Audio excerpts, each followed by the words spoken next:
me do before. The best way I know to explain this, hey Kelly, could you get that water right there? Thanks so much. Is I used to drink a long time ago, and when I drank way too much, and didn't do a particularly good job of it, and did really weird shit. And one of the things that I did consistently, when I get really drunk, I believed with all my heart that I could speak Spanish. And I can't. And and I grew up in occupied Mexico, basically, from San Antonio, Texas. And so sometimes it would end in tears. But you couldn't convince me. Hanging out in New Orleans as much as I did the last few years has the same effect when it comes to, if you hang out in New Orleans as much as I did, you start thinking you should be able to play piano.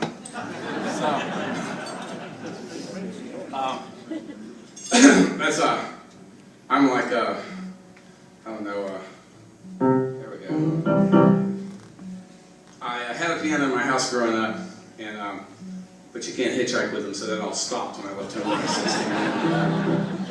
16. So I didn't, I played Hey Jude and When the Morning Comes and stuff, and then it just stopped. So this is the first time I've ever recorded anything with piano. I think this is what, 8, is it 8 or 7 or 8? Yeah, no, listen, this is, we're still in single digits as far as, it's the first time I've ever played piano on a record, and we're in single digits when it comes to me actually performing in public on piano. So here you go. All right, 1, 2, 3, 4.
This is